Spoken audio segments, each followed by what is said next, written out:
Yo, yo, yo, yo. It's your boy, MF Crypto here, aka Quanstradamus, aka the Wife Changer, aka the Quant Father. Once again. And as always, I'm on a mission to help you build generational wealth. Welcome back to the channel, my fellow subscribers. And for those of you who may be tuning in for the very first time, welcome in as well. Do yourselves a major favor if you haven't done so already. Hit that subscribe button and click on the bell for notifications because I provide the single greatest quant network updates on all of YouTube. Before we get into the meat and bones of this video, we are now 9 subs away from the incredible 1,000 subscriber milestone mark.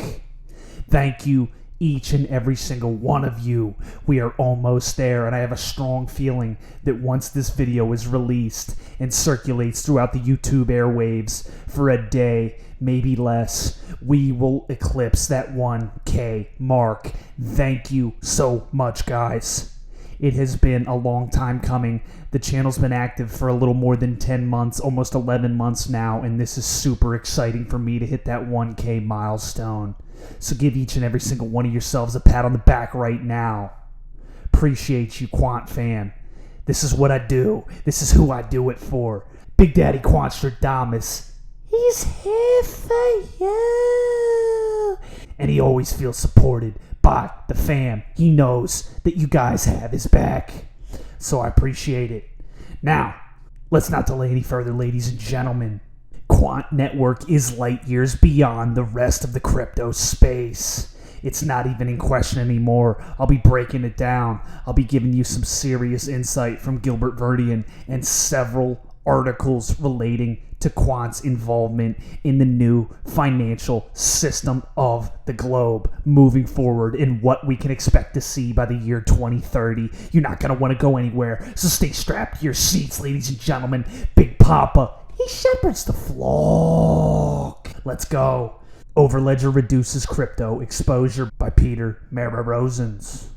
Another milestone towards making blockchain simple, trusted, and future-proof. Our platform now allows you to circumvent the need for crypto during the token deployment stage. Now, ladies and gentlemen, this is not circumventing the need for the Quant token, as I know many of you were worried about that and reached out to me directly via DM or in a reply tweet over on Twitter.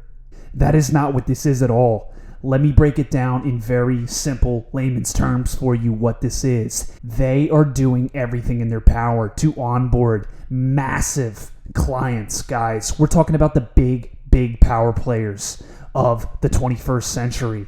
Amazon, Bank of England, Bank of America, JP Morgan Chase, all of these massive Fortune 500 companies, many of which do not trust crypto or do not have a good feeling about cryptocurrency. What they are offering is a segue away. It'll still be QNT utilized as gas or transaction fees. You will be able to pay with platform credits, which are charged with fiat currency. Ladies and gentlemen, this is not something to be alarmed about. This is to get people onboarded and to understand what they are building. They are providing optionality to onboard major clientele that are not hip to the crypto game yet. The QNT token will still be vital to the overall ecosystem and for utilization with Overledger's system and gateways moving forward. Do not be alarmed by this announcement. This is a phenomenal business decision on Quant Network's executive end.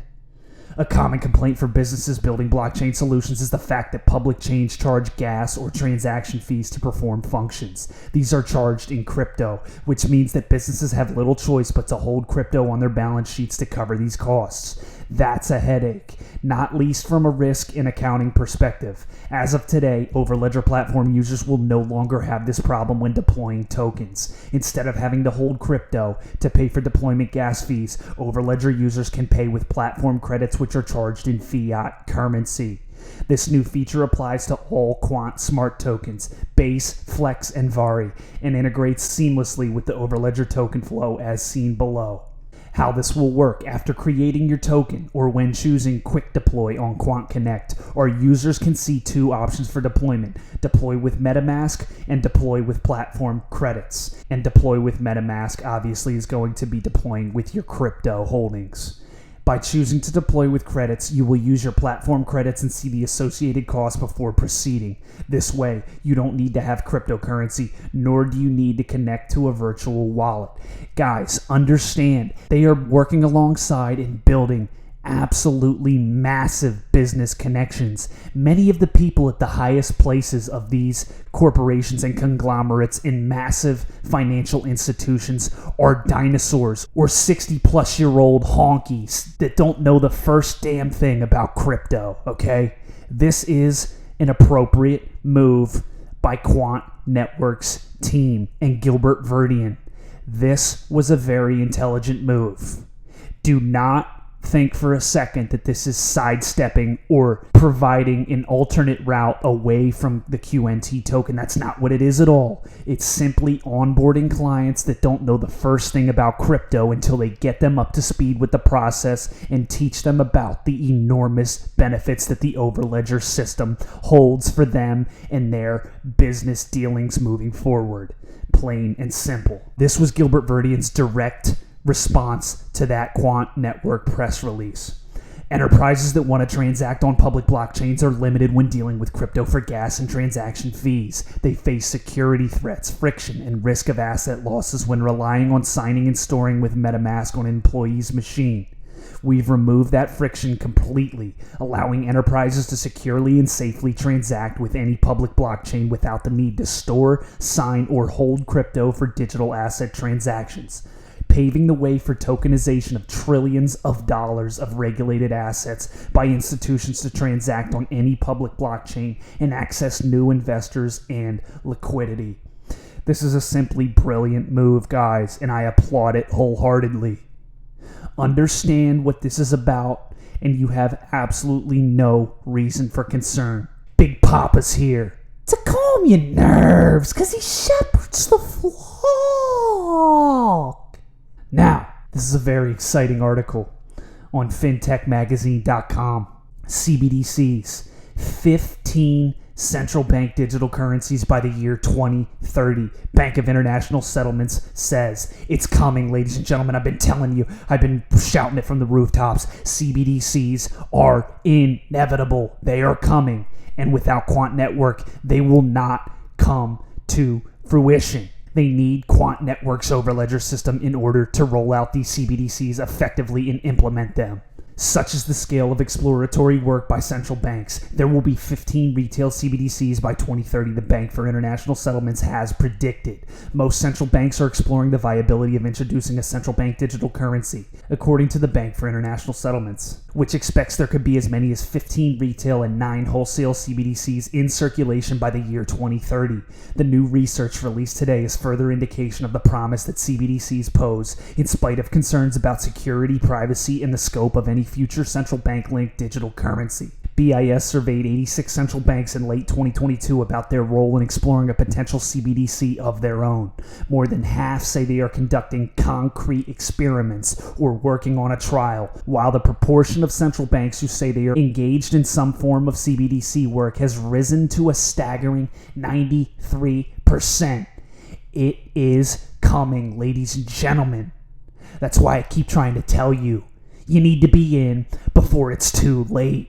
You need to be in before they're globally adopted. Quant Network is the project that is bringing CBDCs to the main stage. I don't have to go too far out on a limb to tell you guys that being invested in the project and the company that is bringing CBDCs to the main stage, to every single financial institution on planet Earth, just a few years from now, how incredible of an investment that would be for you and your family.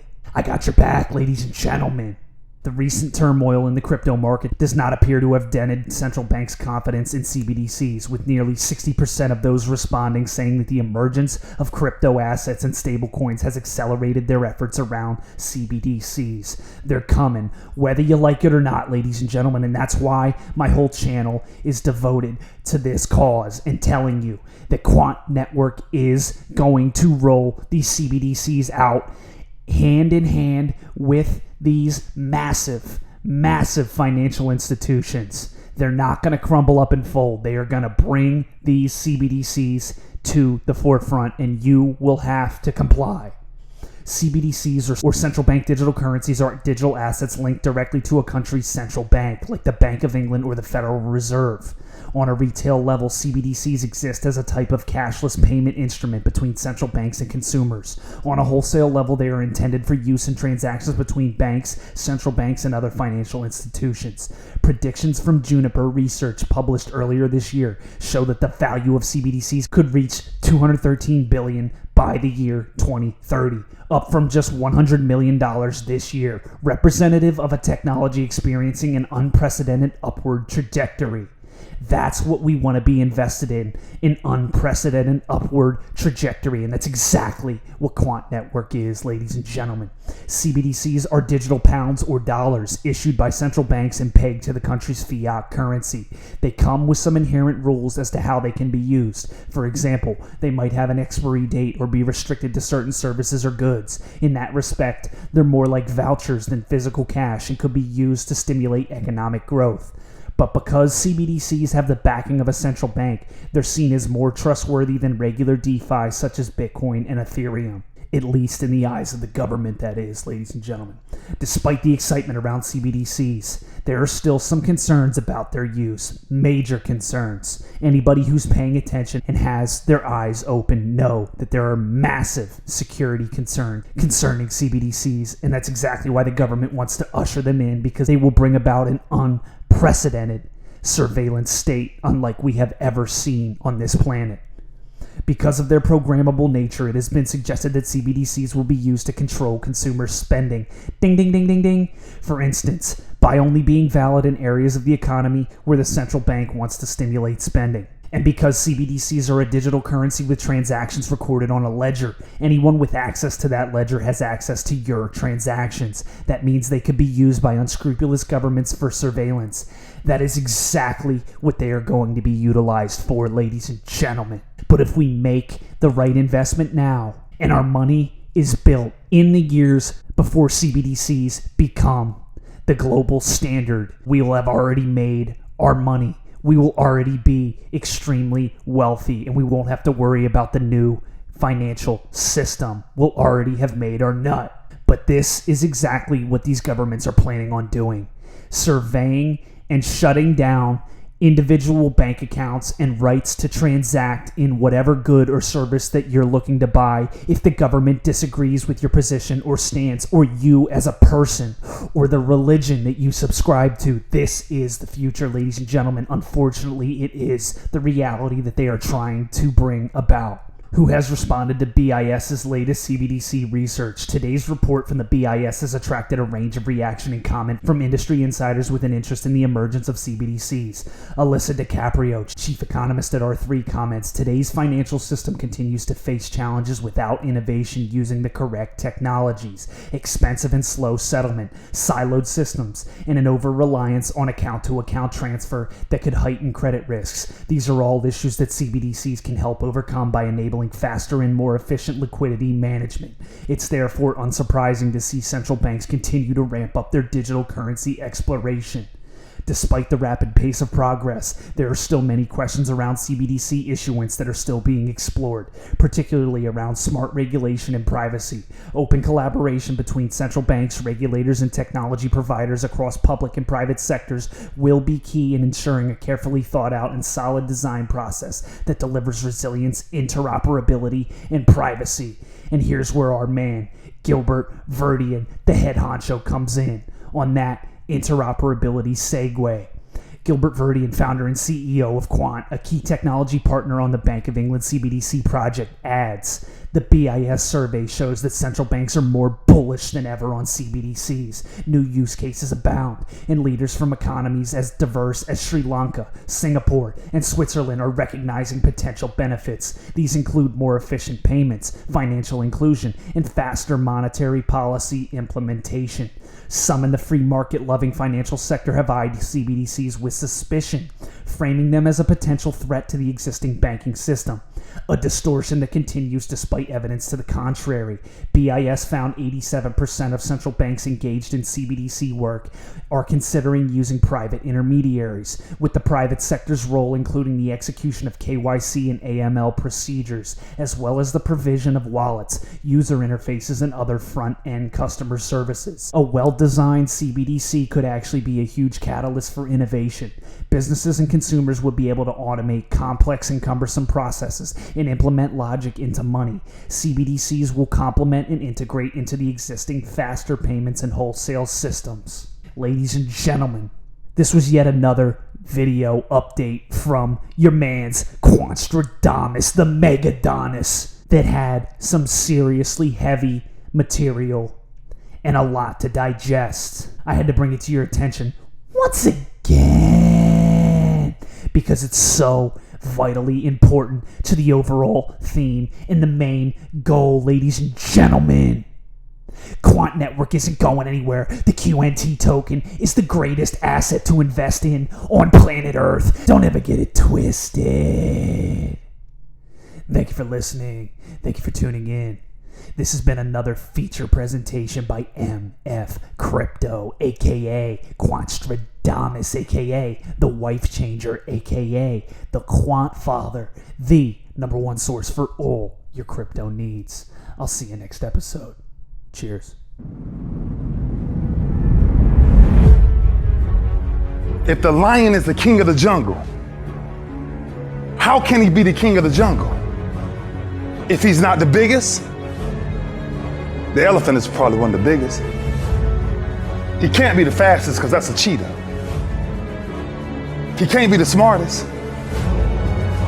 So he's not the biggest, the fastest, or the smartest. So how does a lion become the king of the jungle? His mentality. That's the only difference of a lion and an elephant. When a lion walks up and sees an elephant, he thinks lunch. An elephant thinks run. And it's all mentality. Because when a male lion walks up, he may be outnumbered by a pack of hyenas, but I'm king of my jungle because of my mentality.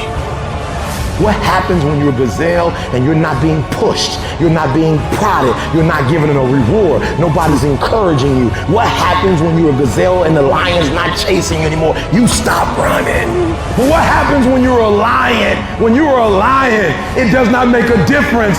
You realize that if your family is going to eat, that if that pack of lions is to survive, then you gotta go hunt.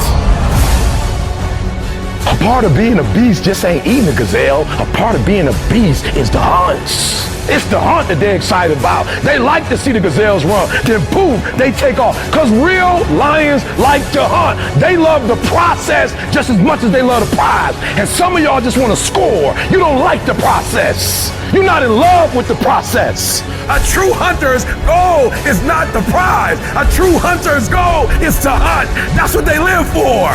They live to hunt. They don't just live to catch it. It's the whole process. When you are a true hunter, you don't go by time, you go by the gazelle. When you are a true hunter, you hunt until you get a gazelle, and you don't stop until you get one. And then you get another, and then you get another, and you get another. If you're gonna do what you say you're gonna do, be what you say you're gonna be, you're gonna have to lion me out. You a gazelle, you're gonna come up short. You a gazelle, you're gonna have an average experience. You a student, I need you in lion mode. You an entrepreneur, I need you in lion mode. You trying to lose weight, lion mode. You can't do nothing significant in gazelle mode, nothing. Nothing impressive happens in gazelle mode. Nothing happens in run mode, give up mode, quit mode, scared mode, fearful mode, nothing happens. Everything happens in lion mode like I'm coming to get you.